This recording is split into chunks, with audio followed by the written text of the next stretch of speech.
హల్లెలూయా. ఈ దినం దేవుని వాక్యాన్ని మనం ధ్యానం చేయటం కొరకు మత్తయి సువార్త 13వ అధ్యాయం 44-45 వచనాలు ఒకసారి మనం చదువుదాం. మత్తయి సువార్త 13వ అధ్యాయం. పరలోక రాజ్యము పొలములో దాచబడిన ధనమును పోలి ఉన్నది. ఒక మనుష్యుడు దానిని కనుగొని దాచిపెట్టి అది దొరికిన సంతోషంతో వెళ్ళి తనకు కలిగినదంతయు అమ్మి ఆ పొలమును కొనెను. మరియు పరలోక రాజ్యము మంచి ముత్యములను కొనడానికి వెదుకుతున్న ఒక వర్తకుని పోలి ఉన్నది. అతడు అమూల్యమైన ఒక ముత్యమును కనుగొని పోయి తనకు కలిగినదంతయు అమ్మి దానిని కొంటాడు. పరలోక రాజ్యము దేనితో పోల్చబడిందో ఇక్కడ 2 వచనాల్లో మనం చదువుతున్నాం. మొదటిది ఒక పొలములో దాచబడిన ధనమును పోలి ఉందంట.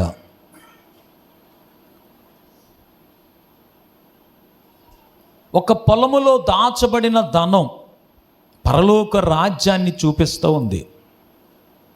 ఒకడు వెళ్ళి ఆ ధనమును చూసి, ఆ పొలాన్ని చూసి తనకు కలిగినదంతా అమ్మి ఆ పొలాన్ని కొంటాడంట. స్తోత్రం. పరలోక రాజ్యం ఏంటో, దాని యొక్క ప్రత్యేకత ఏంటో, దాని యొక్క ప్రాధాన్యత ఏంటో, దాని విలువేంటో ఈ ఉదయకాలమందు మనం తెలుసుకోవాలని మాటలు నేను మీకు తెలియచేస్తున్నాను. స్తోత్రం. పరలోక రాజ్యం సంపాదించుకోవటానికి ఇక్కడున్న వ్యక్తి తనకున్నదంతా అమ్మేశాడు అని మనం చదువుతున్నాం. స్తోత్రం. తనకున్నదంతా ఏం చేశాడు? అమ్మేసి ఎలాగైనా ఆ పరలోక రాజ్యాన్ని సంపాదించుకోవాలి. అది ఇక్కడ ఒక పోలికతో చెప్పబడింది. పొలములో దాచబడిన ధనం. ఒకవేళ ఎవరైనా వచ్చి ఆ పొలమును కొనుక్కొని వెళ్ళిపోతారేమోనని ఆ పొలములో దాచబడిన ధనమును చూసిన తర్వాత ఎవరికి చెప్పకుండా సీక్రెట్గా దాని నుంచి వెళ్ళిపోయి తనకున్నదంతా పోగేసుకొని అమ్మేసి అదంతా పట్టుకుని వచ్చి ఆ పొలాన్ని కొనుక్కుంటాడంట. స్తోత్రం. పరలోక రాజ్యం సంపాదించుకోవాలి. పరలోక రాజ్యం కొరకు ఆశ కలిగిన వారు చేసే కార్యం ఇది. తమకున్నదంతా వ్యయము చేసుకొని తమకున్నదంతా ఖర్చు చేసైనా పరలోక రాజ్యాన్ని వారు సంపాదించుకోవాలి అనే ఉద్దేశం ఈ వచనంలో మనకు కనిపిస్తూ ఉంది. స్తోత్రం.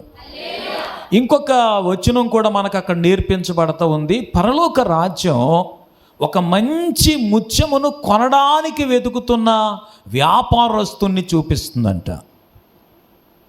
ఆ వ్యాపారస్తుడు, ఆ వర్తకుడు ఆ మంచి ముత్యాన్ని కనుగొన్న తర్వాత వెతుకుతూ ఉన్నాడు. ఎక్కడైనా దొరుకుతుందేమో అని వెతుకుతున్నాడు. వెతికి అది దొరికిన తర్వాత, కనిపించిన తర్వాత, కనుగొన్న తర్వాత తనకున్నదంతా అమ్మి ఆ మంచి ముత్యాన్ని కొనుక్కుంటాడంట. స్తోత్రం. మరి 2 వచనాల్లో మీరు నేను తెలుసుకోవాల్సిన సంగతి ఏంటనంటే, మన జీవితం అంతా వ్యయము చేసి ఏ విధముగానైనా పరలోక రాజ్యాన్ని సంపాదించుకోవాలి. స్తోత్రం. హల్లెలూయా. ఇక్కడ నేను తనకున్నదంతా అమ్మేసిన వ్యక్తుల్ని మనం చూస్తూ ఉన్నాం. కొంతమంది మంచి వాటిని అమ్మేసి ఎందుకు పనికిరాని అన్నీ కొనుక్కుంటారు. స్తోత్రం. ఏమమ్మేసి? వాళ్ళ తాతలు ముత్తాతలు సంపాదించింది అంతా అమ్మేతారా? మరి ఏం చేశారు? అమ్మేసి అని అంటే ఎందుకు పనికిరాని వాటి కోసం ఆ ధనమంతా ఖర్చు పెట్టేస్తారు.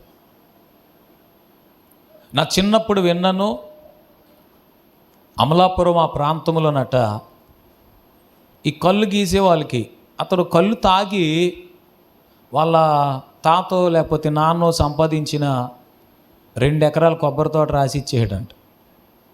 దేనికి? కేవలం కళ్ళు తాగడానికి.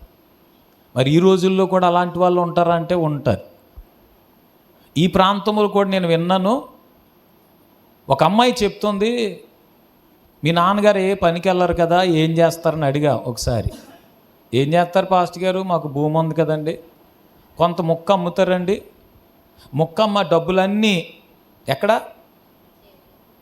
ఇక్కడ చిక్కం ఉంటుంది, ఆ డబ్బులు అలాగ దగ్గరే పెట్టుకుంటారండి. తాగుతారా, వచ్చేటప్పుడు ఓ బ్యాగ్ కట్టుకుని వస్తారు ఇంటికి, తాగడం, తినడం, త్రాగడం, డబ్బులు అయ్యే వరకు ఇదే పనండి. కొంతమంది ఎందుకో విలువైన వాటిని అమ్మి విలువ లేని వాటిని సంపాదించుకుంటారు. కానీ కొంతమంది పనికిరానివన్నీ అమ్మేసి పనికి వచ్చే ప్రయోజనకరమైన వాటిని సంపాదించుకుంటారు. ఇప్పుడు నేను మీకు చూపించే ఈ వ్యక్తులు వారికి ఉన్నవన్నీ అమ్మేసి విలువైన, అమూల్యమైన, అద్భుతమైన పరలోకాన్ని వారు సంపాదించుకుంటున్నారు. స్తోత్రం చెప్దామా మంచిగా. ఈ భూమి మీద కొంతమందికి పరలోకం యొక్క విలువ తెలియక, పరలోక రాజ్యం యొక్క ప్రాధాన్యత ఏంటో అర్థం కాక, పరలోక రాజ్యం పోయినా పర్వాలేదు, ఈ లోకములో ఎలాగో ఒకలాగా మంచి బ్రతికేస్తే చాలు అనుకుంటున్నారు కొంతమంది. ఈ భూమి మీద బ్రతుకుతున్నప్పుడు మనుషులకు విలువగాను, మనుషులకు ఘనతగాను, మనుషులకు గొప్పగాను కనిపించే ఆ బ్రతికితే చాలు అనుకుంటున్నారు. కానీ ఇక్కడ కనిపించే వ్యక్తులు ఈ భూమి మీద తనకున్నదంతా అమ్మేసి, ఏం చేసి, అమ్మేసి, అంత కోల్పోయినా పర్వాలేదు, అంత పోగొట్టుకున్నా పర్వాలేదు, ఏమీ లేకపోయినా పర్వాలేదు, నాకు మాత్రం పరలోక రాజ్యమే కావాలి అనే తత్వం కలిగిన, అనే ఆశ కలిగిన, అలాగున తనకున్నదంతా ఖర్చు చేసేస్తున్న వ్యక్తుల్ని మనం ఇక్కడ చూస్తున్నాం. స్తోత్రం చెప్దామా మంచిగా. హల్లెలూయా. సామెతల గ్రంథం 23వ అధ్యాయం మీరు 23వ వచనాన్ని చదువుతుంటే, సత్యమును అమ్మివేయక దాన్ని కొని ఉంచుకొనుము, జ్ఞానమును, ఉపదేశమును, వివేకమును కొని ఉంచుకో అని చెప్తుంది బైబిల్. స్తోత్రం. ఏం అమ్మేయకూడదంట? సత్యాన్ని అమ్మేయకూడదు. సత్యమును అమ్మివేయకుండా దాన్ని కొని ఉంచుకోవాలి. కొన్నిసార్లు కొంతమంది వ్యక్తుల్ని మీరు చూసి నేర్చుకోవాలి. నాకు తెలిసిన ఒక ఆయన ఉన్నాడు, వాళ్ళ నాన్నగారు సంపాదించిన దాన్ని పాడు చేయకుండానే ఇంకా తన మట్టుకు తాను సంపాదించుకుంటున్నాడు. దేవుడు మనకిచ్చిన ఈ సత్యం, యథార్థమైన ఈ మార్గం, నిత్య జీవం అనేది మనం పోగొట్టుకోకుండా దాన్ని ఎప్పుడు కాపాడుకోవాలి. స్తోత్రం చెప్దామా మంచిగా. ఏం చేసుకోవాలి? దాన్ని భద్రంగా కాపాడుకోవాలి. సత్యమును అమ్మివేయకుండా దాన్ని కొని ఉంచుకో అని చెప్పినప్పుడు యేసు ప్రభువారు యోహాను సువార్త 14వ అధ్యాయం 6వ వచనంలో అంటారు, నేనే మార్గమును, సత్యమును, జీవాన్ని. యేసు ప్రభు యొక్క విలువ తెలిస్తే యేసు ప్రభువు లేని జీవితాన్ని ఒక్క క్షణం కూడా మనం కోరుకోం. స్తోత్రం చెప్పాలి మంచిగా. ఇప్పుడు చాలాసార్లు మనుషులు చెప్పే భారీ డైలాగులు మనం వింటుంటాం. అసలు నువ్వు లేకుండా నేను బతకలేను. ఏం చేయలేరంట? ఎందుకు బతకలేవు? నేను ఎక్కువ చెప్తుంటాను భార్య భర్తల గురించి చెప్తుంటాను. ఇప్పుడు ఒకవేళ భర్త చనిపోయాడు అనుకోండి, భార్యలు బ్రతకట్లేదా? భార్య చనిపోయారు అనుకోండి, భర్త బ్రతకట్లేదా? ఈ భూమి మీద మనుషులు చెబుతూ ఉంటారు, నీవు లేకపోతే నేను బ్రతకలేను. ఎందుకు బ్రతకలేను? అలాగున మనుషుల కొరకు యేసు ప్రభువును విడిచిపెట్టేసేవారు చాలామంది. పౌలు అంటాడు దేమ గురించి, తిమోతికి రాసిన 2వ పత్రిక చివరి అధ్యాయంలో మీరు చదువుతారు, ఏమనంటే, దేమ ఇహలోకమును స్నేహించి నన్ను విడిచిపెట్టి వెళ్ళిపోయాడు అంటున్నాడు పౌలు గారు. చాలామంది యేసు ప్రభువును విడిచిపెట్టేసి ఈ లోకం కావాలని వెళ్ళిపోతున్నవారు. అటువంటి వారికి దేవుని వాక్యం ఏమని ఉద్బోధిస్తున్నారంటే, సత్యమును అమ్మివేయకుండా దాన్ని కొని ఉంచుకో. స్తోత్రం. సత్యాన్ని అమ్మేయటం జ్ఞానం కలిగిన పని అయితే కాదు. స్తోత్రం. ఏం కాదు? జ్ఞానం కలిగిన పని కాదు. ఎందుకు ఇలా చేశావు అని ఎవరైనా అడిగితే వారు చేసిన పనిని గురించి సమర్థించుకోవటం భూమి మీద చాలామందిలో మనం చూస్తాం. కానీ యేసు ప్రభు విషయంలో నువ్వెందుకు ఇలా చేసావు, యేసు ప్రభుని ఎందుకు వదిలేసావు, యేసు ప్రభుని ఎందుకు అమ్మేశావు, యేసు ప్రభువు లేకుండా బ్రతకాలని ఎందుకు అనుకున్నావు అని అంటే చాలామంది చెప్పే తెలివైన జవాబులు అనుకుంటారు. కానీ ఆ కిందనే ప్రభువు రాయించి పెట్టారు, జ్ఞానాన్ని, ఉపదేశాన్ని, వివేకాన్ని కొని ఉంచుకో. స్తోత్రం. నిజంగా జ్ఞానం ఉంటే, నిజంగా వివేచన ఉంటే, నిజంగా ఏంటది ఉపదేశించబడిన వారమైతే, మనకు సరి అయిన ఉపదేశం తెలిసిన వారమైతే సత్యమైన ప్రభువును ఏ పరిస్థితుల్లోనూ మనం కోల్పోము. స్తోత్రం. చెప్తారా మంచిగా? హల్లెలూయా. పరలోక రాజ్యం అంటే ఏంటి పాస్టర్ గారు అని అడిగితే, అది పొలములో దాచబడిన ధనంతో పోల్చబడింది. దాని కొరకట తనకున్నదంతా అమ్మివేసి ఆ పొలాన్ని కొనుక్కుంటాడంట. ప్రభు కొరకు నువ్వు బ్రతికితే అలా బ్రతకాలి. స్తోత్రం. నీకున్నదంతా పోయినా పర్వాలే. చెప్పండి, ఏం దొరుకుతుంది నీకు? పరలోక రాజ్యం. అక్కడ ఏడుపు ఉండదు, ఆకలి ఉండదు, దప్పిక ఉండదు, సూర్యుడితో పనే లేదు, మరణం ఉండదు.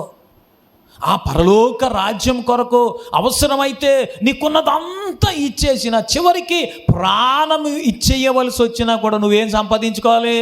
పరలోక రాజ్యాన్ని సంపాదించుకోవాలి. స్తోత్రం. ఇంతవరకు ఒకవేళ పరలోక రాజ్యం యొక్క విలువ ఏంటో తెలియదేమో నీకు. అందుకే తర్వాత వచనంలో ప్రభువు ఏమని రాయించి పెట్టారనంటే, ఒక మంచి ముత్యాన్ని కొనుక్కోటానికి వెతుకుతున్న వర్తకుడు ఆ మంచి ముత్యాన్ని కనుగొన్న తర్వాత తనకున్నదంతా అమ్మేసి ఏం కొనుక్కుంటాడంట? ఒక 100 వస్తువులు అమ్మేసి ఒక వస్తువు కొనుక్కుంటాడని అంటే వెర్రోడా, తెంగరోడా, బుద్ధి లేనోడా చెప్పాలి మీరు. ఒక్క వస్తువు కోసం 100 వస్తువులు అమ్మేస్తావా? ఒక్క ప్రభువు కోసం మొత్తానికి నీకున్న వాళ్ళందరిని వదిలిపెట్టేస్తావా? వినేవాళ్ళు, చూసేవాళ్ళు నిన్ను నన్ను అడిగే ప్రశ్నలు ఇలాగే ఉంటాయి. యేసు ప్రభువు కోసమా ఇంత మంచి జీవితాన్ని పోగొట్టుకునేది? స్తోత్రం. కానీ ఒక ఆయన పాడిన పాట మీరు వినాలి. యేసు లేని నీ జీవితము పొందలేవు మోక్షరాజ్యము. యేసు లేని నీ జీవితము పొందలేవు మోక్షరాజ్యము. అందుకే యేసు ప్రభు చెప్పిన మాట ఏంటనంటే, ఒకడు లోకమంతా సంపాదించుకొని తన ప్రాణమును పోగొట్టుకోవటం వల్ల ఏం ప్రయోజనం? యేసు ప్రభువు లేకుండా ఈ భూమి అంతా నువ్వు సంపాదించుకున్నా దానివల్ల ఏ ప్రయోజనం కూడా లేదు.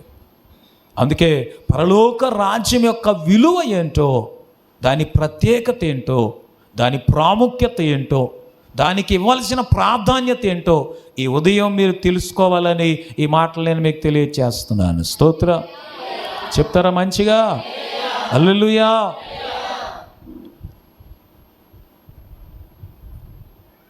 సత్యమును అమ్మివేయకుండా దాన్ని మీరు కొని ఉంచుకోవాలని చెప్పినప్పుడు యేసు ప్రభువారు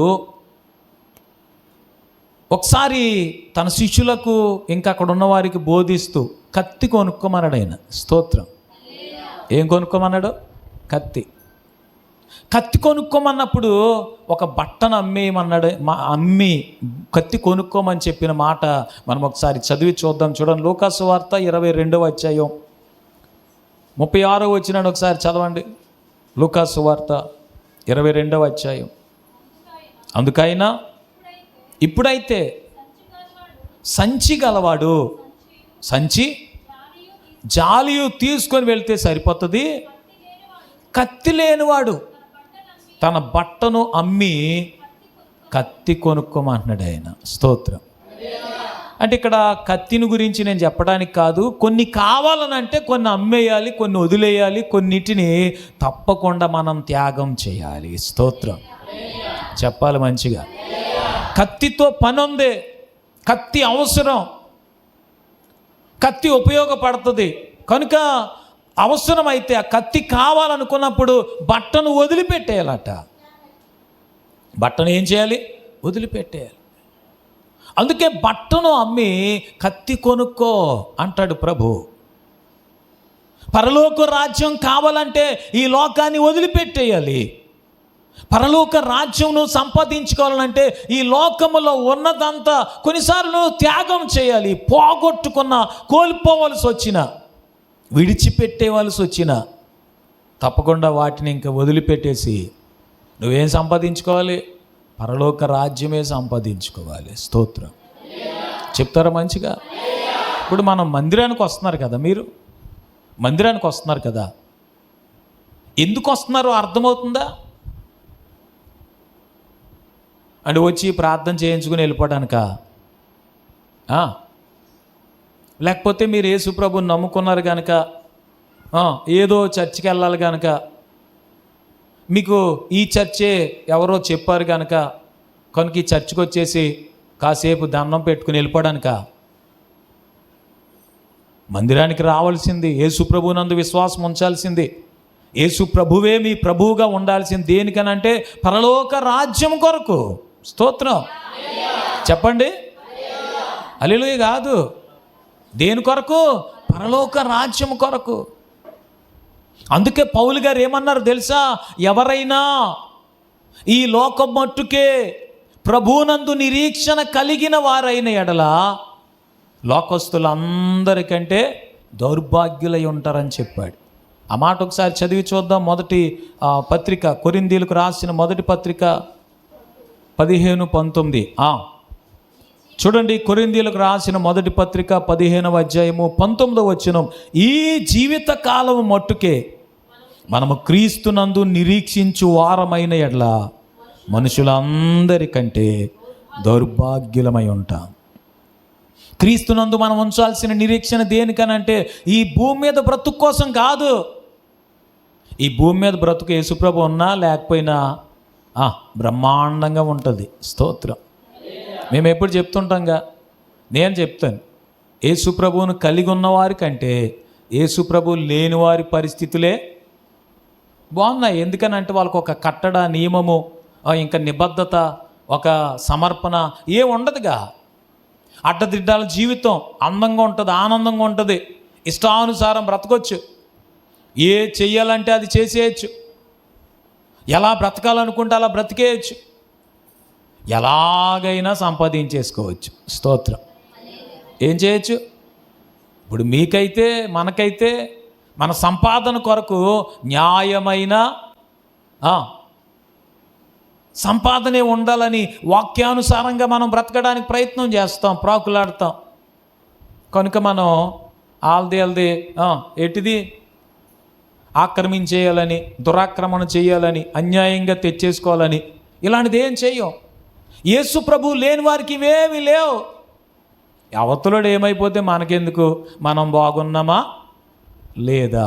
స్తోత్రం చెప్పట్లేదు మీరు. వాళ్ళు ఏమనుకుంటారనంటే ఊరు తగలాడిపోతుందని అంటే మన ఇంటి వరకు రాని చూద్దాం. అరే బాబు, ఆ ఊరు తగలాడిపోతే ఆ అన్ని ఇల్లులు కాలిపోయిన తర్వాత అయిన ఇల్లు కాలిపోతుంది కనుక అవతలోడి ఇల్లు ఆర్పుదామన్న ఆలోచన వాళ్ళకు ఉండదు. వాళ్ళ ఇల్లు కాలిపోతే కాలిపోని మనకెందుకు, మనం ప్రస్తుతానికి బాగా ఉన్నాం కదా చాలు. కానీ యేసుప్రభు బిడ్డల యొక్క జీవితం అలా ఉండదు. స్తోత్రం చెప్పండి. చెప్పట్లేదు మీరు? హల్లెలూయా.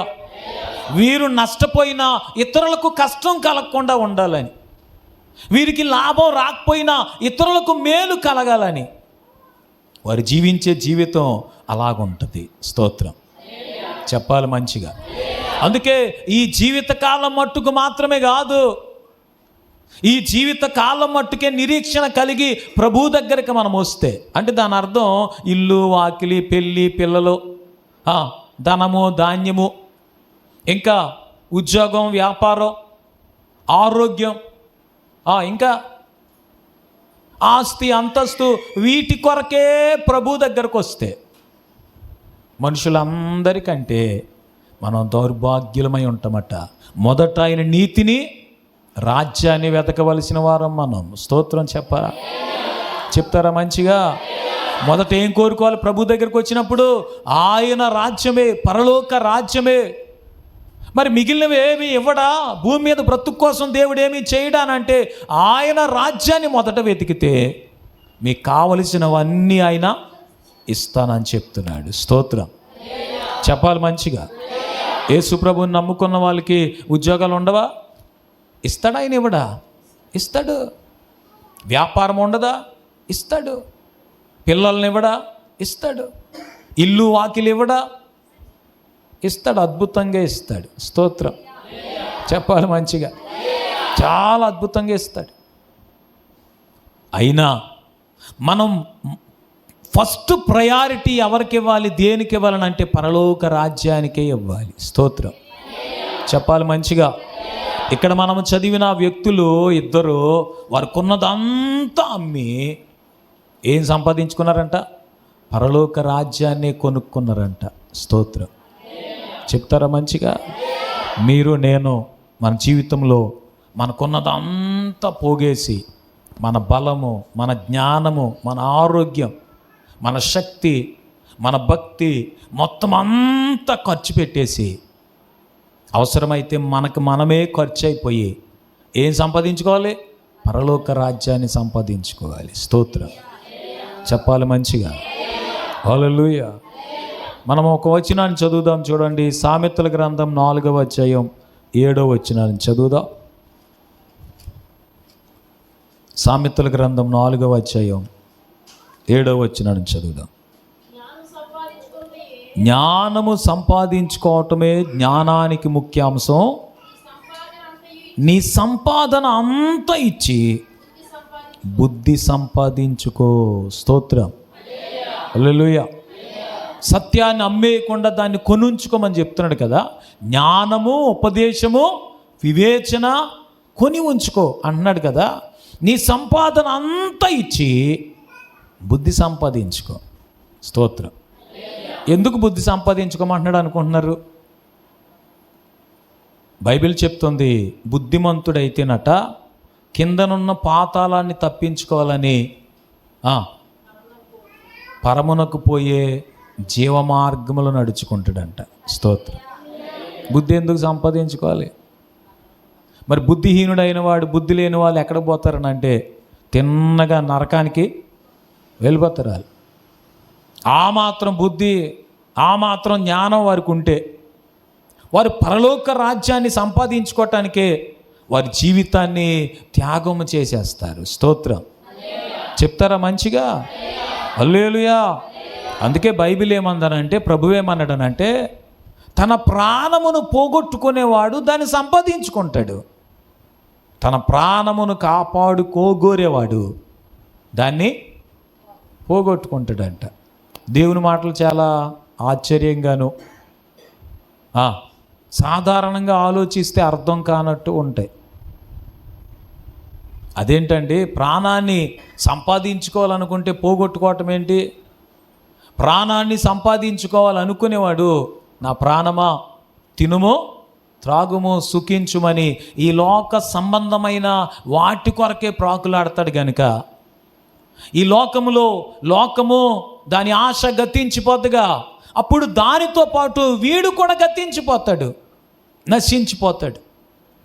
అదే ప్రాణాన్ని పోగొట్టుకున్నా పర్వాలేదు, నాకు పరలోక రాజ్యమే కావాలనంటే పరలోక రాజ్యం అనేది నిత్య రాజ్యము గనుక, నిత్యము ఉంటుంది గనుక, అది క్షణికమైనది కాదు, నశించిపోయేది కాదు. కనుక ఆ నిత్య రాజ్యములో నిత్యము జీవించగలుగుతాడు. స్తోత్రం చెప్పాలి మంచిగా. హల్లెలూయా. నీ సంపాదన అంతా ఇచ్చి బుద్ధి సంపాదించుకో. ఏం సంపాదించుకో? బుద్ధి సంపాదించు. ఈ పగటి వేళ తనకున్నదంతా అమ్మేసి పరలోక రాజ్యం కొరకు, దాన్ని సంపాదించుకోవటం కొరకు, దాన్ని వెతికి మరీ కొనుక్కున్న వ్యక్తిని, తనకున్నదంతా అమ్మేసి దాన్ని కొనుక్కున్న వ్యక్తిని మనం చూసాం కదా. బైబిల్లో ఒక ఇద్దరిని చూపించాలనుకుంటున్నాను. వాళ్ళు ఇద్దరు కూడా అమ్మేసి వాళ్ళే. స్తోత్రం చెప్పాలి మంచిగా. హల్లెలూయా. విలువైన వాటిని అమ్మేసి, వాటి విలువ తెలియక, దాని యొక్క వాల్యూ ఏంటో అర్థం కాక, దాని విలువను అర్థం చేసుకోలేక దాన్ని అమ్మేసి ఎందుకు పనికిరాని దాన్ని సంపాదించుకున్న వాళ్ళు ఒక ఇద్దరిని చూపిస్తా. దానికి ముందు ఒక మాట చదువుదాం మనం. యెషయా గ్రంథం 55వ అధ్యాయం మొదటి నుంచి కొన్ని మాటలు చదువుదామా? యెషయా గ్రంథం 55వ అధ్యాయం మొదటి నుంచి కొన్ని మాటలు. దప్పిగొనిన వారలారా నీళ్ళ యొద్దకు రండి, రోకలు లేని వారలారా మీరు వచ్చి కొని భోజనం చేయండి. రండి. రోకలు లేకపోయినా, ఏమి ఇవ్వకపోయినా ద్రాక్ష రసాన్ని, పాలను కొనుక్కొని ఆహారము కాని దాని కొరకు మీరు ఎందుకు రోకలు ఇస్తారు? సంతుష్టి కలుగజేయని దాని కొరకు మీరెందుకు మీ కష్టార్జితాన్ని వ్యయము చేస్తారు? వినండి, సంతుష్టి కలుగజేయని దాని కొరకు ఎందుకు మీ కష్టార్జితాన్ని పాడు చేసుకుంటారు? ఆహారము కాని దాని కొరకు మీరెందుకు రోకలు ఖర్చు పెట్టేస్తారు? ఈ దినాల్లో మనుషులు సంతృప్తి కలుగజేయని దాని కొరకే తమకున్నదంతా ఖర్చు పెట్టేస్తున్నారు. త్రాగిన తర్వాత మరలా త్రాగాలనిపిస్తుంది, తిన్న తర్వాత మరలా తినాలనిపిస్తుంది, చేసిన తర్వాత మరలా చేయాలనిపిస్తుంది. తమ జీవితం అంతా దాని కొరకే. దాంట్లో సంతృప్తి ఉండదు, ఆశ తీరదు, ఆకలి తీరదు, వారి పరిస్థితి మారదు. అయినా తమకున్నదంతా ఖర్చు పెట్టేసి దాని కొరకే ప్రాకులాడుతూ ఉంటారు. ఒక ఆయన పాడాడు, సంతోషం ఎక్కడ ఉందని సమాధానమెచ్చట నాకు, జగమంతా తిరిగాను జనులందరిని అడిగాను, ఎక్కడ దొరకలేదట. చివరికది నీలోనే కనుగొన్నాను, ఎంత మంచి దేవుడవయ్యా యేసయ్యా. ఏమండి, లోకం ఆశ చూపించి మోసం చేస్తుంది. స్తోత్రం. సాతానుగాడు ఎంత యుక్తిపరుడంటే, ఎలుగుబంటుని పట్టుకోవటానికి ఒక విధమైన పద్ధతిని వాడతారట. ఏంటా పద్ధతి అంటే, రక్తం పూసిన కత్తిని భూమిలో పాతి పెడతారంట. ఆ కత్తి పదున, ఆ దారు పైకి ఉండేటట్టు. ఈ ఎలుగుబంటి వెళ్ళి ఆ రక్తపు వాసనకి ఇక్కడ ఏదో రక్తం ఉంది అని ఆ రక్తాన్ని నాలుకతో నాకటం మొదలు పెడుతుందంట. ఈ నాకుతూ ఉన్నప్పుడు దాని నాలుక ఆ కత్తి యొక్క పదునికి తెగి దాని రక్తమే అక్కడ పడుతుందంట.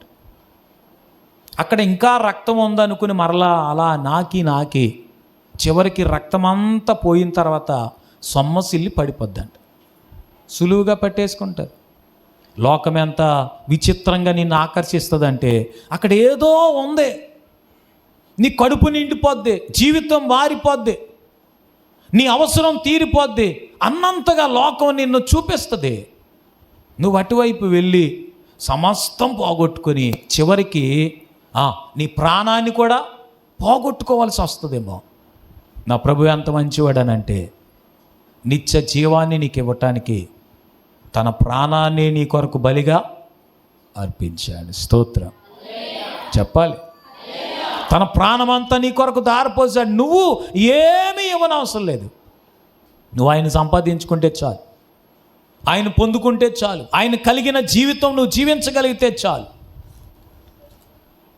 యేసు ప్రభు వారి భూమి మీదకి వచ్చినప్పుడు ఆయన సేవను ప్రారంభించిన తర్వాత కొంతమందిని చూసి నన్ను వెంబడించమని పిలిచాడు. స్తోత్రం. నన్ను వెంబడించండి అని పిలిస్తే వాళ్ళందరూ వచ్చి వెంబడించారు. అలాగున పిలవకపోయినా సరే తగుదునమ్మా అని ఇస్కరియోతు యోధా కూడా యేసు ప్రభువుని వెంబడించడానికి వచ్చాడు. స్తోత్రం. ఇస్కరియోతు యోధా కూడా యేసు ప్రభువుని వెంబడించాడు. యేసు ప్రభు బోధలు స్వయంగా విన్నాడు.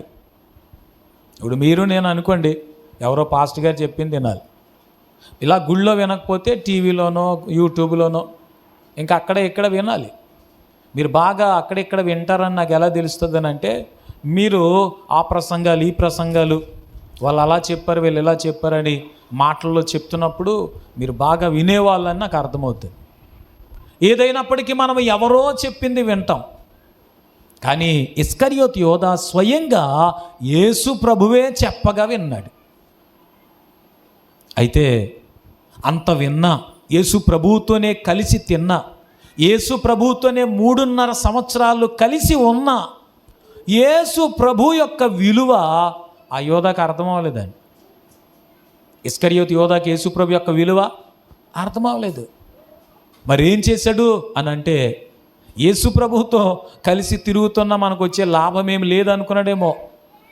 ఒక రోజున యేసు ప్రభువును సిలువ వేయాలని చూస్తున్న వాళ్ళకి యేసు ప్రభువును బేరం పెట్టేశాడంట. స్తోత్రం. యేసు ప్రభుని ఏం చేశాడు? బేరం పెట్టేశాడంట. వాళ్ళ దగ్గరికి వెళ్ళి మాట్లాడుతున్నాడు. ఏంటనంటే, యేసు ప్రభువుని మీకు అప్పగించేస్తే నాకు ఏమిస్తారు? చదువుదాం చూడండి ఒకసారి. మత్తయి సువార్త 26వ అధ్యాయం 15వ వచనాన్ని.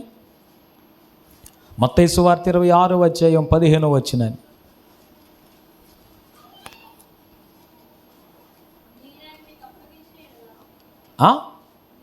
నేను ఆయనను మీకు అప్పగిస్తే నాకేమిస్తారు?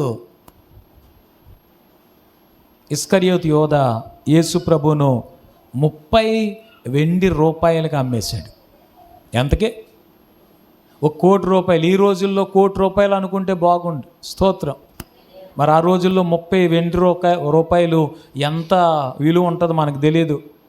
కేవలం 30 వెండి రూపాయలకి, వెండి రోకలకి యేసు ప్రభుని అమ్మేశాడంట. బేరం పెట్టేశాడు.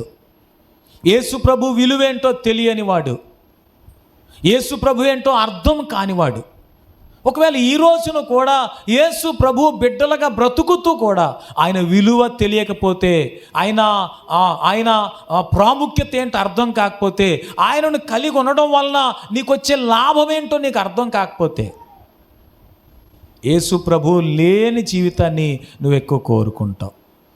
యేసు ప్రభు లేకపోయినా పర్వాలేదు, కానీ ఈ లోకములో అది కావాలి, ఇది కావాలి, వారు కావాలి, వీరు కావాలి, నేను అలా ఉండాలి, ఇలా ఉండాలని నువ్వు అలాగే నీ జీవితాన్ని జీవిస్తావు.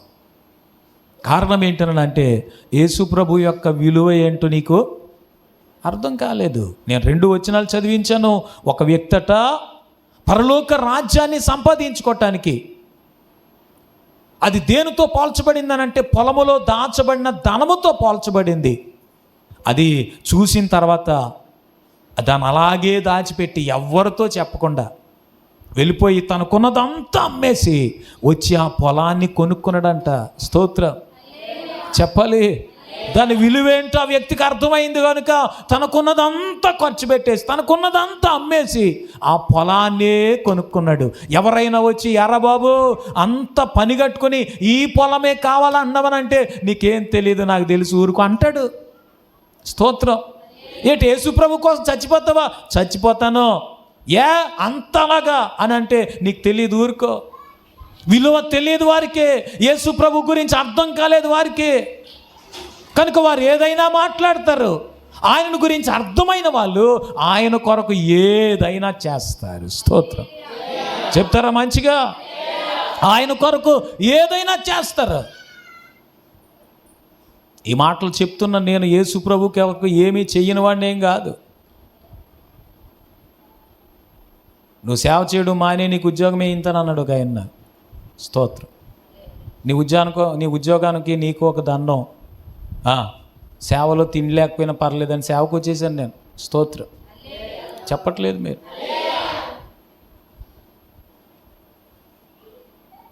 ఇంకా వేరే వేరే ఆఫర్స్ కూడా వచ్చాయి. ఈ భూమి మీద నీకు ఒక ఉన్నతమైన స్థానం లేకపోయినా పర్లేదు, ఈ భూమి మీద ఒక పేరు నీకు లేకపోయినా పర్లే, ఈ భూమి మీద ఒకవేళ ఆస్తి అంతస్తు లేకపోయినా పర్వాలేదు, యేసు ప్రభువును నువ్వు సంపాదించుకోగలిగితే అంతకు మించిన గొప్ప భాగ్యం ఇంకొకటి లేదు. యేసు ప్రభువు లేకుండా ఈ భూమి మీద ఏమి ఉన్నా, ఎన్ని ఉన్నా, ఎవరు ఉన్నా అంత పెద్ద, తెలుసా మీకు, పెద్ద సున్నా. ఎందుకు ఉపయోగపడదు? స్తోత్రం, హల్లెలూయా. ఒక ఆయన పాడుతున్నాడు, రాలిపోదువో నీవు కూలిపోదువో, తెలియదురా నీకు ఏ గడియో. రాలిపోదువో నీవు కూలిపోదువో, తెలియదురా నీకు ఏ గడియో. పువ్వు రాలు విధమున రాలిపోదువో, పువ్వు రాలు విధమున రాలిపోదువో, అయ్యో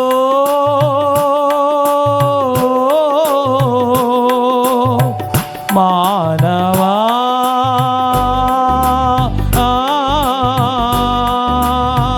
మాయరా ఇది మాయరా, మాయరా ఇది మాయరా. భార్యా బిడ్డలు మాయరా, లోక నివాసులు మాయరా. భార్యా బిడ్డలు మాయరా, లోక నివాసులు మాయరా. మరచిపోదురు ఒక్క దినమే, మరచిపోదురు ఒక్క దినమే, అయ్యో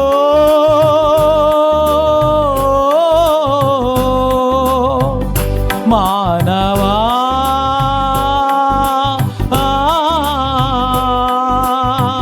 మాయరా ఇది మాయరా, మాయరా ఇది మాయరా. ఒక్క రోజులో మర్చిపోతారంట. స్తోత్రం.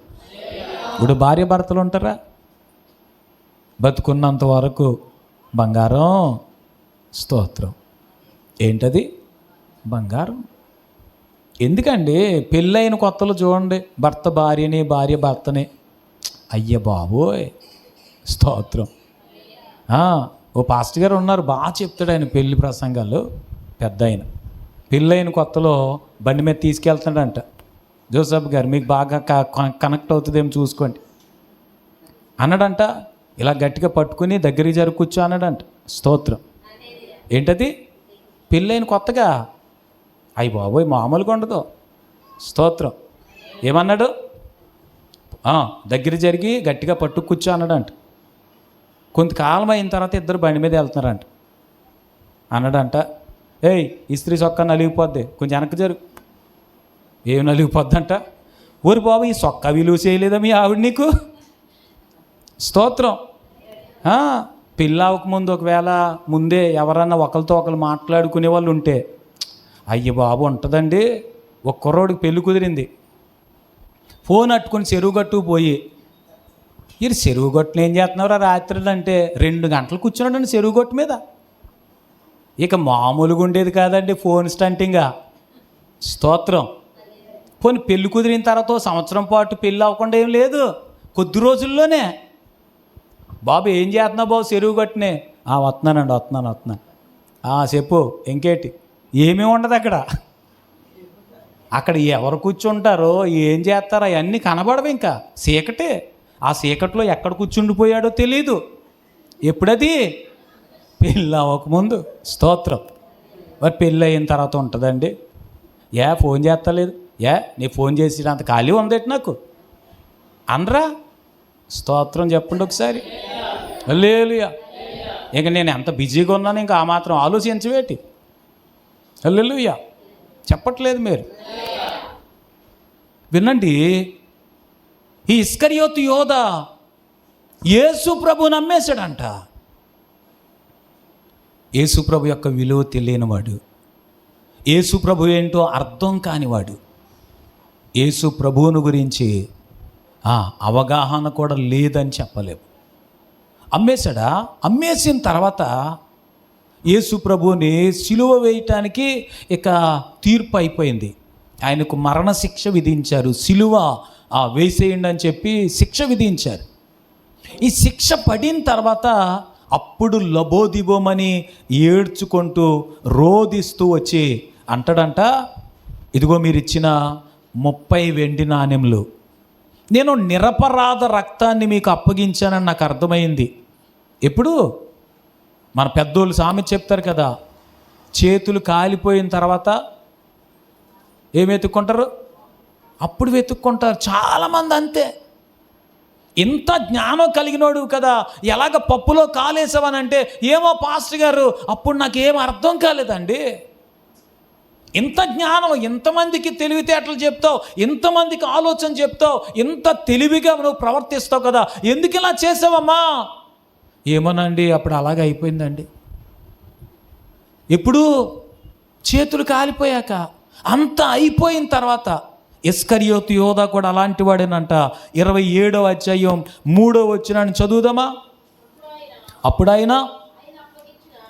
ఆయనను అప్పగించిన యోధా ఆయనకు శిక్ష విధింపబడగా వచ్చి పశ్చాత్తాపపడి ఆ 30 వెండి నాణెములు ప్రధాన యాజకులకి పెద్దలకి మరలా తెచ్చిచ్చేసి, నేను నిరపరాధ రక్తాన్ని మీకు అప్పగించాను, పాపం చేశాను. వాళ్ళు అంటున్నారు ఇప్పుడు ఇంకా సంబంధం లేదమ్మా. చూడండి, కొన్ని షాపుల్లో, కొన్ని స్థలాల్లో కొన్ని వస్తువులు కొన్నప్పుడు నో రిటర్న్ బ్యాక్ అంటారుగా, మరలా తిరిగి అవి తీసుకోబాడో, మార్చబాడో. కనుక అన్నీ ముందే ఆలోచించుకొని చూసుకొని తీసుకోండి అని చెప్తారు కదా. ఇక్కడ కూడా అదే అనుకుంటా. వాళ్ళు అంటున్నారు అదేదో నువ్వే చూసుకో, ఆయన నిరపరాధ లేకపోతే మంచోడా, లేకపోతే ఆయన విలువేంటో నాకు ఇప్పుడు అర్థమైంది, ఆయన ఏంటి ఇప్పుడు నాకు తెలిసింది, కనుక నేను తొందరపడి అమ్మేశాను. స్తోత్రం చెప్పట్లేదు మీరు? హల్లెలూయా. తొందరపడి అమ్మేశాను. నేను ఎప్పుడు చెప్తుంటాను కదా, ఒక బ్రాహ్మణునికి, ఒక పంతులకి ఒక రాజుగారు మేకపిల్ల ఇచ్చారంట. ఏమిచ్చారు? మేకపిల్ల ఇచ్చారు. ఆ మేకపిల్లని భుజం మీద వేసుకుని పట్టుకెళ్తున్నాడంట. 3 దొంగలు మేకపిల్లని ఎలాగైనా కొట్టేద్దామని వాళ్ళు ప్లాన్ వేసి, ఒకడు వచ్చానంట, ఏటండి పంతులు గారు కుక్క పిల్లని మెల్ల మీద వేసుకుని తీసుకెళ్తున్నారు అన్నాడంట. ఓరి బడుద్దాయ్, ఇది మేకపిల్లరా కుక్క పిల్ల కాదురా అన్నాడంట. అని అంటే వెళ్తున్నాడు కానీ అలాగ అన్నాడే కానీ డౌట్ వస్తుందంట, నేను నిజంగా మేకపిల్లని పట్టుకెళ్తున్నానా కుక్క పిల్ల కానీ ఇచ్చేసాడా రాజుగారే. కొంచెం దూరం వెళ్ళేసరికి ఇంకొక అతను ఎదురుపడి, ఓ కుక్క పిల్ల చాలా బాగుందండి, ఎక్కడ కొన్నారు అన్నాడంట. కుక్కపిల్ల చాలా బాగుంది అనగానే ఈ డౌట్ కొంచెం పెద్దదైంది. కొంచెం ముందుకెళ్ళేసరికి, పంతులు గారు కుక్కపిల్ల అమ్ముతారు ఏంటండి, ఎంతగా అమ్మేస్తారు అన్నాడంట. ఈ కుక్కపిల్ల కాదరా మేకపిల్ల అంటున్నాడు ముగ్గురితోని. కానీ ఈ డౌట్ బాగా అనుమానం పెరిగిపోతుంది.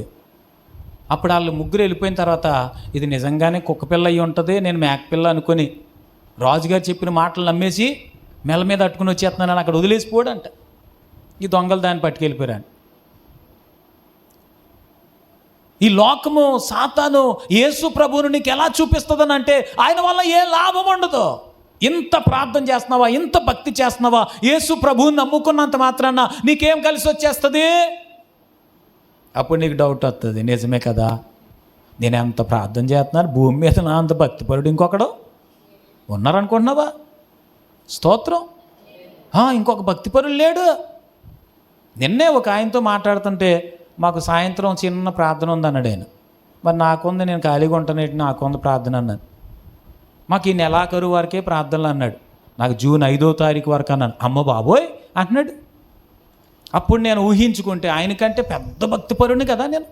కొంతమంది ఇగో పరిసైడ్లాగా ఫీల్ అయిపోతారండి, పరిసైడ్లా మాట్లాడతారండి. ఇదిగో నేను దొంగను కాదు, వ్యభిచారిని కాదు, ఇదిగో అలా లేను, ఇలా లేను, ఇది పక్కనున్న సొంకరగాళ్ళలాగా కూడా నేను లేను. ఈ సాతాను అలా బురిడి కొట్టిస్తుంది. ఈ అపవాది ఈ ఇస్కరియోతు యోధను మరి ఏమి మభ్యపెట్టిందో మనకు తెలియదు. 30 వెండి నాణెములకి యేసు ప్రభువుని అమ్మేశాడంట. నిజానికి నువ్వు నేను మనకున్నదంతా ఖర్చు అయిపోయిన జీవితమే త్యాగం చేయాల్సి వచ్చిన యేసు ప్రభువును కలిగిన వారిగా, యేసు ప్రభువును సంపాదించుకోవలసిన వారిగా మనం ఉన్నాం. అంతేగాని యేసు ప్రభు కోసం అనవసరమైన వాటిని పొందడం కోసం యేసు ప్రభుని వదిలేయాల్సిన వాళ్ళం కాదు. స్తోత్రం చెప్పండి.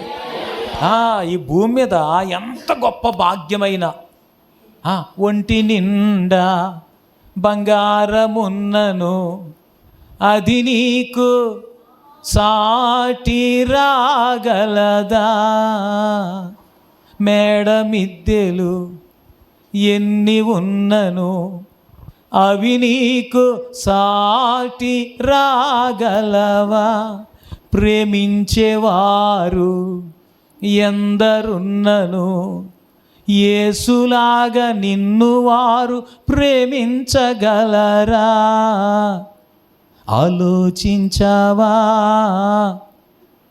అంతేగా. స్తోత్రం చెప్పట్లేదు మీరు? పాస్టర్ గారు నన్ను చాలా కేర్ఫుల్గా చూసుకుంటారు, చాలా కేర్. ఆవిడకి ఓపిక లేకపోయినా అన్నీ చేసి పెడతారు. అయినంత మాత్రాన యేసు ప్రభుతో సమానం అవుతారా? యేసు ప్రభువు నా కొరకు చేసినంతగా ఆమె చేయగలరా? ఈ భూమి మీద నిన్ను యేసు ప్రభువు కంటే ఎక్కువగా ఎవరు ప్రేమించలేరు. అందం ఉన్నంత వరకే. నా బుజ్జి, నా కన్నా, బంగారం, బాబోయ్, అమ్మోయ్. ఎప్పటి వరకు? అందం ఉన్నంత వరకే, ఆరోగ్యం ఉన్నంత వరకే, నీ చేతిలో జేబులో డబ్బులు ఉన్నంత వరకే. స్తోత్రం చెప్పట్లేదు మీరు? ఈ ప్రాణం ఉన్నంత వరకే. ఇప్పుడు చచ్చిపోయారు అనుకోండి, వెంటనే మర్చిపోతారండి బాబు. స్తోత్రం. యేసుప్రభు నమ్మేశాడంట, తర్వాత పశ్చాత్తాపడ్డాడు. యేసుప్రభు విలువ అర్థమైందో ఏంటో మనకు తెలియదు. నిరపరాధ రక్తాన్ని అప్పగించానంటే శాస్త్రులు, పరిసయ్యులు, ప్రధాన యాజకులు అంటారట, అదేదో నువ్వే చూసుకో, మాకు సంబంధం లేదేక. తిరిగి ఇవ్వబడవు. ఏం చేయబడదంట? ఆయన తిరిగి రిటర్న్ చేయటం అవదమ్మా. అది ముందు ఆలోచించుకోవాలి నువ్వు. దేవుని బిడ్డ, ఒకవేళ యేసు ప్రభువును అమ్మేసే పరిస్థితి నీ జీవితంలో వస్తే, ఆయన పోగొట్టుకోక ముందే, కోల్పోక ముందే, ఆయనకు నువ్వు దూరం అయిపోక ముందే, పరలోక రాజ్యాన్ని కాళ్ళతో తన్నేసుకోక ముందే నువ్వు ఆలోచించుకొని అడుగు వేయాలని ఈ మాటలు నేను మీకు తెలియజేస్తున్నాను. స్తోత్రం చెప్దామా? మంచిగా చెప్దామా? ఇంకొకడు ఉన్నాడండి, వాడిని ఏమని చెప్పాలో మనకు తెలియదు. ఇప్పుడు నీ సంపాదన అంతా ఇచ్చి బుద్ధి సంపాదించుకోమని బైబిల్ చెప్తుందా? మరి బుద్ధి లేనివాడు అనాలో, తిరమ్మాలోడు అనాలో, ఏమనాలో? ఎబ్రీలకు రాసిన పత్రిక 12వ అధ్యాయం 16వ వచనం చదువుతుంటే యాషావు మనకు కనిపిస్తాడు. ఒక్క పూట కూటి కొరకు జ్యేష్ఠత్వపు హక్కును అమ్మేశాడంట. ఒక్క పూట కూటి కొరకు జ్యేష్ఠత్వపు హక్కును అమ్మేశాడంట. పరలోక రాజ్యం కొరకు తనకున్నదంతా అమ్మి ఆ పరలోక రాజ్యాన్ని సంపాదించుకున్నవాడు మనం చూస్తుంటే, వీళ్ళిద్దరు ఎలాంటి వాళ్ళని అంటే, వారికున్న విలువైన దాన్ని అమ్మేసి ఎందుకు పనికిరాని దాన్ని కొనుక్కున్న వాళ్ళు. స్తోత్రం. యేసుప్రభు ఉంటే మంచిదా, 30 వెండి నాణేలు ఉంటే మంచిదా? ఇప్పుడు మీరు నేను బాగా చెప్తాం. నిజంగానే అలాంటి సందర్భమే గనకొస్తే, ఎవరైనా మీకు ₹1,00,00,000 ఇస్తాను యేసుప్రభుని వదిలేయండి అంటే సులువుగా వదిలేస్తారండి. హల్లెలూయ. ₹1,00,00,000 వద్దండి, ఆదివారమే మీకు పని దొరికింది. ఆదివారమే, ఏ రోజు? ఆదివారమే పని వచ్చింది. పని మందిరానికి వస్తారా, పనికి వెళ్ళిపోతారా? వచ్చేద్దాం అనుకుని వెళ్ళానా అండి, అక్కడికి వెళ్ళిన తర్వాత ఉండిపోమన్నారండి అనరా? ఆదివారమే అపాయింట్మెంట్ ఇచ్చారు డాక్టరు. మరి ఏం చేద్దాం? సంవత్సరంలో ఒక నెలలో ప్రభు బలం మిస్ అయిపోతే ఏం పోతుంది? ఏం పోదు. ఎందుకనంటే ప్రభు బల్ల యొక్క విలువ మనకే తెలియలేదు. ప్రభు బల్ల కంటే, ఆరాధన కంటే, ప్రభువును ఆరాధించడం కంటే మనకెవరు ఎక్కువ? పని ఎక్కువ, ఫంక్షన్ ఎక్కువ, ఇంకేం ఎక్కువ? ఉద్యోగమే ఎక్కువ, ఇంకేం ఎక్కువ? మాట్లాడతలేదు మీరు. వ్యాపారమే ఎక్కువ, ఇంకేం ఎక్కువ? ఒక అతను ఉండేవాడండి, ఆదివారమే కోళ్ళు అమ్ముకోవాలంట. ఏది? యా బాబు మందిరానికి రావట్లేదని అంటే, మరి సంతకి వెళ్ళిపోతున్నానండి పొద్దున్నే, మీరేమో ఏ టైం పడితే ఆ టైం పెట్టారు, మరి ఏం చేయమంటారు? నీకు ఏ టైం వీలవుతుందో చెప్పు. కోళ్ళు అమ్ముకొని ఖాళీగా ఉన్నప్పుడు వద్దు, కానీ నేను నువ్వు చప్పట్లు కొట్టుకుని నీకు వచ్చిన పాట నువ్వు పాడిది, కానీ నాకు వచ్చిన పాట నేను పాడతాను. మనకి ఆరాధన యొక్క విలువ తెలియలేదు. స్తోత్రం. ఆదివారం మానేసి పిక్నిక్ పారిపోయిన వాళ్ళు ఉంటారు అనుకుంటున్నారా? బోల్డ్ మంది ఉంటారు. కారణం ఏంటనంటే ఆరాధన యొక్క విలువ మనకి తెలియలేదు. ఈ యాషావుకి జ్యేష్ఠత్వం యొక్క విలువ తెలియదండి. స్తోత్రం. హల్లెలూయా. అసలు తల్లి గర్భంలో ఉండగానే యాకోబు యాషావు కొట్టుకుంటారంట. రే, జ్యేష్ఠత్వం నాకు కావాలి, నాకు కావాలి, నేను ముందు వెళ్తాను బయటికి, నేను ముందు వెళ్తానని. దేవుడు ఏదో కనికరించాడు, యాషావుకే ఆ ఆధిక్యత ఇచ్చాడు. స్తోత్రం చెప్పాలి మంచిగా. ఈ భూమి మీద అనేక మంది ఉన్నారు గొప్పోళ్ళు, కానీ వాళ్ళందరిని వదిలిపెట్టేసి దేవుడు నిన్ను నన్ను కనికరించి ఆయన బిడ్డగా చేసుకున్నాడు. స్తోత్రం. ఎవరి బిడ్డగా? యేసయ్య రక్తముతో కొని ఆయన సొత్తుగా నిన్ను నన్ను చేసుకున్నాడు. ఈ విలువ తెలియలేదు అనుకోండి, అమ్మో యేసుప్రభు బిడ్డగా ఉండడం నాకు అంత పెద్ద అవసరమేమి లేదు, ఇప్పుడు ఏం చేస్తాను, నేను చచ్చిపోయేలాగా ఉన్నాను. స్తోత్రం చెప్పట్లేదు మీరు. ఎలాగున్నాను? అమ్మ బాబాయ్ చచ్చిపోతాను. యాకోబు మంచిగా కూర వండుకున్నాడంట, ఎర్రెర్రగా ఉందంటండి అది. స్తోత్రం. ఆదివారం మీరు వండే కూర అలాగే ఉంటుంది అనుకుంటా, ఎర్రెర్రగా. అసలు ఆ వాసన చూస్తేనే మీకు టెంప్టేషన్ వచ్చేస్తుంది. ఎప్పుడు ఆరాధన అయిపోతుంది, ఎప్పుడు ఆరాధన వండుకుని వచ్చిన వాళ్ళకి మరీ టెంప్టేషన్ వచ్చేద్ది అనుకుంటా. అందుకే వీళ్ళు వాచి లేకపోయినా సరే తెగ చూసేసుకుంటుంటారు. ఇలాగా పక్కోళ్ళ ముఖం చూస్తారు కొంతమంది. పక్కోళ్ళ ముఖంలో వాచి ఏం కనబడుతుందండి, ఇలా చూస్తారు ఏంటి నాకు అర్థమవుదు. స్తోత్రం చెప్పండి ఒకసారి. చెప్పట్లేదు మీరు. హల్లెలూయా. ఆ ఎర్రగా ఉన్న చూసి యాసావుకి అలసిపోయి వచ్చాడంట అడవిలోంచి. అలసిపోయి వచ్చి ఇంకా ఇప్పుడు వెంటనే అర్జెంటుగా అన్నం తినకపోతే, ఆ కూర తినకపోతే అమ్మ బాబాయ్ చచ్చిపోయేలాగా ఉన్నాడంట. అక్కడ అలాగే రాసి ఉందండి. ఈ కూర నాకు కొంచెం ఎట్రా తమ్ముడా అని అంటే, ఈ తమ్ముడు చాలా తెలివైనోడు యాకోబు అన్నాడంట. మరి నీ జ్యేష్ఠత్వం ఇచ్చేతవేటి నాకు? స్తోత్రం చెప్పట్లేదు మీరు.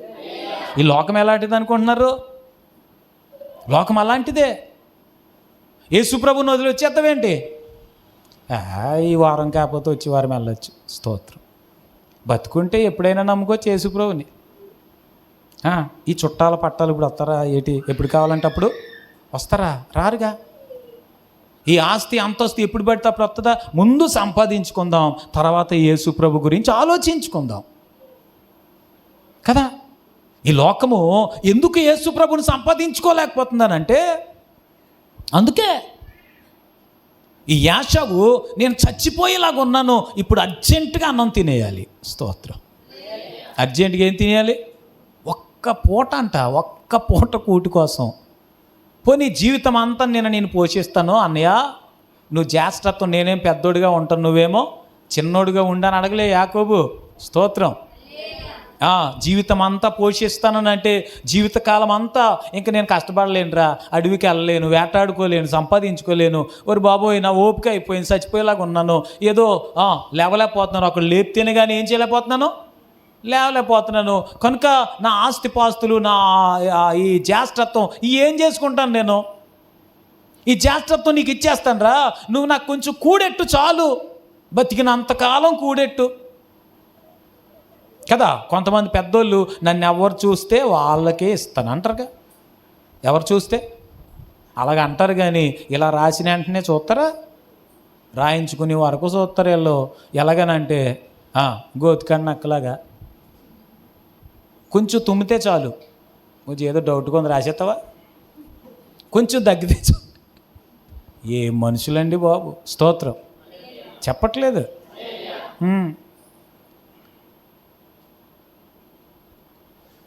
ఒక్క పూట కూటి కోసం జ్యేష్ఠత్వాన్ని అమ్మేశాడంట. ఇప్పుడు జ్ఞానం కలిగినోడో బుద్ధి లేనోడో మీరే ఆలోచించుకోవాలి. నేను చూపించిన ఇద్దరేమో వారికి ఉన్నదంతా అమ్మేసుకుని ఏం సంపాదించుకున్నారు? పరలోక రాజ్యాన్ని సంపాదించుకుంటే వీళ్ళిద్దరేమో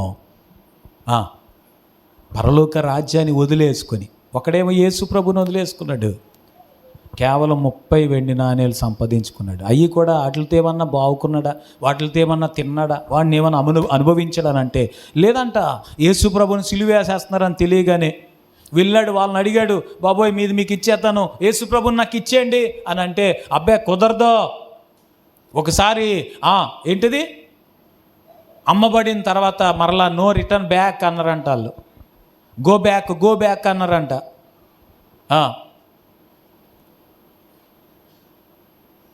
అప్పుడు ఆ వెండి నాణెములు అక్కడ సమాజ మందిరంలో ఇసిరేసి వెళ్ళిపోయి ఊరేసుకుని చచ్చిపోయాడంట. స్తోత్రం. యేసుప్రభు లేని జీవితం బతికున్న సచ్చిన వారితో సమానమండి. ఏంటది? నిర్జీవమైన జీవితం అది. దాంట్లో జీవం ఉండదు. జీవాధిపతి అయిన ప్రభువు ఉండడు వారికి. స్తోత్రం.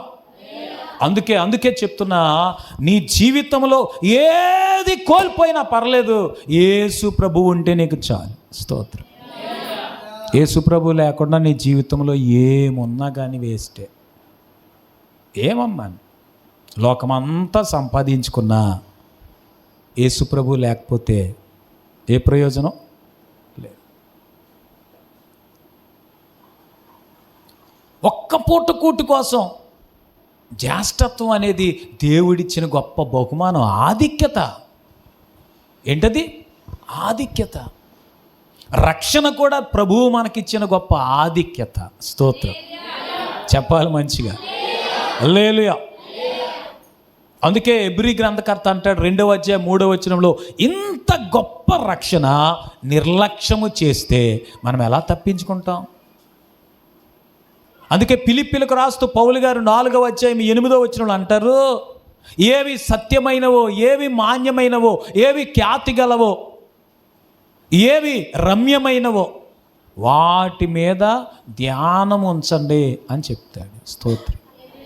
ఆలోచించాలి, ఏది విలువైందో, ఏది విలువలేందో, ఎక్కువ దేని కొరకు మనం పాటుపడాలో, ఏది వదిలిపెట్టేయాలో. స్తోత్రం. ఈ లోకములు అన్నీ అవసరం అన్నట్టు అనిపిస్తుంది. ఈ లోకములు అన్నీ కూడా చాలా విలువైనవే అనిపిస్తుంది. కానీ ఎప్పుడైతే నువ్వు లోకం వైపు వెళ్ళవో, యేసు ప్రభు దగ్గర నీ విలువను నువ్వు కోల్పోతావు. హల్లెలూయా చెప్పాలి మంచిగా. హల్లెలూయా.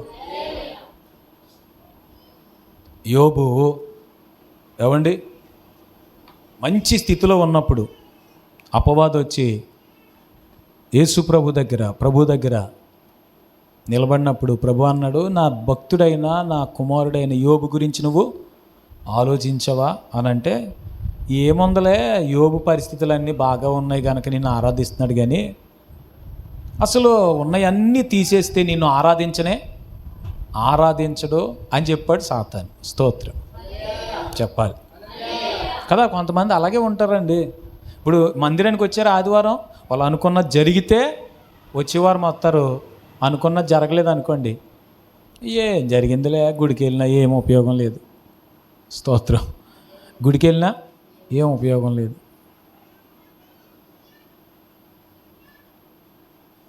కనుక సాతానుగాడు ఇలాంటి ఆలోచన పుట్టిస్తాడు. దేవుడి దగ్గరే చెప్తున్నాడు, ఏమనంటే, పరిస్థితులన్నీ బాగున్నాయి కనుక నిన్ను ఆరాధిస్తున్నాడు ప్రభు అంటున్నాడు. కానీ ఒకవేళ పరిస్థితి కనుక నువ్వు చిన్నది మార్చావనంటే, స్తోత్రం, ఏం చేసావనంటే చిన్నది మారిస్తే అల్లి నేను వదిలిపెట్టేపోతున్నాను అడిగానడంట సాతాను. అప్పుడు దేవుడు అన్నాడనంట, అయితే యోబు ప్రాణానికి కానీ అతని శరీరానికి కానీ ఏం చేయకుండా ఉన్నవన్నీ తీసుకెళ్ళిపంటే, ఆస్తి పాస్తి తర్వాత పిల్లలు ఇంక అన్నీ ఒక్కరోజునే పోయినాయి అట. అయినా యోబు దేవుణ్ణి స్తుతిస్తానే ఉన్నాడు. స్తోత్రం. మళ్ళీ వచ్చాడంటండి సాతానుగాడు. మళ్ళీ వచ్చినప్పుడు దేవుడు అడిగాడంట, మరి ఏంటి సంగతి, అన్నీ తీసేస్తే స్తుతించడో ఆరాధించడం అని చెప్పావు కదా, మరేంటి సంగతి అంటే అప్పుడు చెప్తున్న మాట ఒకసారి చదివేసి మనం ప్రార్థన చేద్దాం. యోబు గ్రంథం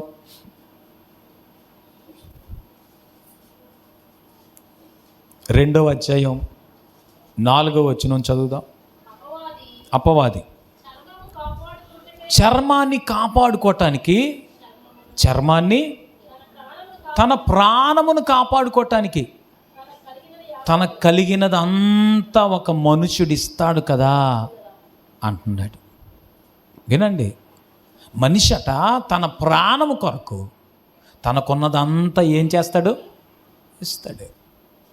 ఈ చర్మాన్ని కాపాడుకోవటానికి అవసరమైతే చర్మం ఇచ్చేస్తాడు కదా. కొంతమందికి సర్జరీ జరుగుతుంది, ఆ సర్జరీకి అవసరమైన మాంసము చర్మం శరీరంలో ఉన్న ఇంకొక భాగంలో నుంచి తీసి అక్కడ పూడ్చి మరలా కుట్లు వేసి కట్లు వేసి చేస్తారుగా. ఈ చర్మాన్ని కాపాడుకోవటానికి మనుషుడు చర్మం ఇస్తాడు, తన ప్రాణాన్ని కాపాడుకోవటానికి తనకున్నదంతా ఇస్తాడట. ప్రాణం కొరకే అలాగిస్తే ప్రభు కొరకు నువ్వు ఇంకేం చేయాలో ఆలోచించరా? నిజంగా పరలోక రాజ్యం కావాలంటే మొత్తం అన్నీ ఇచ్చేయటానికి అసలు వెనుకాడరు. స్తోత్రం చెప్పాలి. ప్రభువునే పోగొట్టుకుంటే నువ్వు ప్రాణమే పోగొట్టుకున్నట్టు. ప్రభువు లేని జీవితం నువ్వు జీవిస్తున్నావనంటే ప్రాణం లేని జీవితంతో సమానం. ప్రాణం లేని శరీరం ఏం ఉపయోగం చెప్పండి? కొంతమంది అంటుంటారుగా, ఎలా ఉన్నారు అని అంటే, ఏదో బతుకుతున్నాను కానీ చెప్పండి, చెప్పట్లేదు మీరు అంటారుగా. నేను చనిపోయిన వాళ్ళతో సమానం, ఏదో ఇంట్లో ఉన్నాను కానీ నేను అంటే ఎవరికే లెక్కలేదు, నాకు విలువే లేదు. యేసు ప్రభు లేని జీవితం నిజంగా అలాంటిది. స్తోత్రం చెప్పాలి. ఒకవేళ ఈ లోకంలో నీకు అందరూ నీ పేరు పెట్టి పిలవచ్చేమో, నిన్ను అందరూ కోరుకోవచ్చేమో, లేకపోతే నీకు ఏదైనా ఇవ్వచ్చేమో, ఏదైనా చేయొచ్చేమో, నీ చేత ఏదైనా చేయబడాలని నీ నుండి ఏదైనా ఎక్స్పెక్ట్ చేయొచ్చేమో. యేసు ప్రభు లేని జీవితం ఎలాంటిదనంటే, నేనేదో అలా ఉన్నాను కానీ నేనంటే ఎవరికే లెక్కలేదు, అసలు నేను ఉన్నా ఏ ఉపయోగమో లేదు అని చెప్పినట్టే. ప్రభువు లేకపోతే ఈ యాషావు లాంటి, ఇస్కరియోతు లాంటి జీవితమే. విలువైన వాటిని అమ్మి ఎందుకు పనికిరాని వాటిని సంపాదించుకోవటం. జ్యేష్ఠత్వాన్ని అమ్మేశాడా? ఇన్ని రోజులు భోజనాన్ని సంపాదించుకున్నానంటే ఒక్క పూట భోజనం. స్తోత్రం హల్లెలూయా. ఏ భోజనం? ఒక్క పూట భోజనం. కొంతమంది ఎందుకండి ఈ లోకం కొరకు అంత తాపత్రయపడతారు, లోకములు ఉన్న వాటి కొరకు అంత ప్రాకులాడతారు, యేసు ప్రభువుని వదిలేస్తారు, యేసు ప్రభువుని దూరం చేసుకుంటారు, యేసు ప్రభువుకు వాళ్ళు దూరం అయిపోతారు. దేవుని బిడ్డ, యేసు ప్రభు యొక్క విలువ నీకు తెలిస్తే, పరలోక రాజ్యం అంటే ఏంటో నీకు అర్థమైతే, ఈ లోకం అంతా నిన్ను వదిలేసిన, స్తోత్రం చెప్పాలి మంచిగా. నేను ఊరకనే రాసుకున్నాండి పాటలు. ఎవరు నాకు లేకున్నను, ఎవరు నాతో రాకున్నను, ఒంటరిగా మిగిలిపోయిన ఆదరించువారే. మనకి ఒక పూట కూర వేస్తే చాలండి, ఇంక మొత్తం వాళ్ళని ఎగాదేగా ఏంటది మరి ఆ పదం వాడకూడదు కానీ, స్తోత్రం ఏంటది? హల్లెలూయా అంటున్నారు అన్నమ్మ గారు. ఒక్క పూట పిన్నే కూర వండాం, కొంచెం చిన్న కప్పు బిర్యానీ ఇస్తే చాలు. ఏంటిది? ఈ బిర్యానీ లేనిదే బ్రతుకలేను, ఒక్క క్షణమైనా బిర్యానీ లేకుండా. చెప్పట్లేదు మీరు? అసలు మనం పాడాల్సింది ఏంటి? యేసు లేనిదే బ్రతుకలేను, ఒక్క క్షణమైనా. సాతానుగాడు ఏమి ఇవ్వడనుకుంటున్నారా? సాతానుగాడు కూడా ఇస్తాడండి. సాతానుగాడు యేసు ప్రభుకే ఆఫర్ ఇచ్చాడు, నువ్వు నాకు నమస్కారం చేయి, ఈ లోకరాజ్యాలన్నీ చేతనన్నాడు. ఏంటది? ఏం చేస్తాడంట? లోకరాజ్యాలన్నీ. మీకు తెలుసా? చాలా సంవత్సరాల క్రితం ఒక సిస్టరు గర్భఫలం కావాలని మందిరానికి వచ్చిందని. ఆవిడ కళ్ళను దెయ్యం కనబడి అనేదంట, నువ్వు నాకు మొక్కు, నీకు వెంటనే పిల్లల్ని ఇచ్చేస్తాను అనేదంట. నిజంగానా అండి? ఎలా కనపడుతుందామంటే డైరెక్ట్గా వచ్చేస్తుంది పాస్టర్ గారు అనేది. ఎలాగా? డైరెక్ట్గా వచ్చేసిదంట, కనబడిదంట, ఆఫర్ ఇచ్చేదంట. నువ్వు అసలు నాకు మొక్కు, నీకేమిస్తాను, నేను పిల్లల్ని ఇస్తాను. స్తోత్రం, హల్లెలూయా. సాతానుగాడు ఇస్తాడండి. అయ్య బాబోయ్, పిల్లలు లేకపోతే చచ్చిపోతాను నేను. పిల్లలు లేకపోతే ఏమైపోతారంట? మరి యేసు ప్రభువుని వదిలేసి పిల్లల కోసం వెళ్ళిపోతే బతికేస్తారా? పిల్లలు లేని వాళ్ళు బతకట్లేదు. స్తోత్రం. పాపం యాసవ అనుకున్నానంట, చచ్చిపోతాను తినకపోతే నేను. స్తోత్రం. ఏంటది? మీరు ఆలోచించండి. అవ్వతో దేవుడు ఏం చెప్పాడు? ఆ పండు తిన్న రోజున చచ్చిపోతావు అన్నారు కదా. మరి అవ్వ ఎందుకు తినేసి తొందరపడి తినకపోతే చచ్చిపోతాను అనుకుందంట? ఏంటది? మీరు దేవతల వలె మారిపోతారు అనుకుంటే, అంటే సాతాను వచ్చి ఆఫర్ ఇవ్వగానే, అమ్మ బాబోయ్, దేవతను అవ్వకపోతే వెంటనే నేను చచ్చిపోతాను, ఇలాగ అనుకుందాం, ఇలా మాట్లాడుకుందాం. మరి స్తోత్రం చెప్పట్లేదు మీరు. యేసు ప్రభుని వదిలేసే వాళ్ళందరూ ఇలాగ ఆలోచించుకుంటారు. మీ జీవితంలో యేసు ప్రభువు లేని రోజు కానీ క్షణము కానీ మీరు అసలు నా జీవితంలో అలాంటిది ఉండకూడదు ప్రభువా, నువ్వు లేని జీవితం నాకు వద్దు అన్నంతగా ప్రభువు కొరకు మిమ్మల్ని మీరు సమర్పించుకొని, అయ్యా నిన్ను కలిగి ఉండటానికి నాకున్నదంతా పోయినా పర్వాలేదు, చివరికి నా ప్రాణం పోయినా యేసయ్యా నువ్వు లేకుండా నేను బ్రతకనని సమర్పించుకోగలిగితే అది అద్భుతమైన జీవితం. ప్రభువా అలాంటి కృప అనుగ్రహించి నన్ను చిన్న ప్రార్థన చేయగలుగుతారా? మోకరించగలిగితే మోకాల మీదకి వచ్చి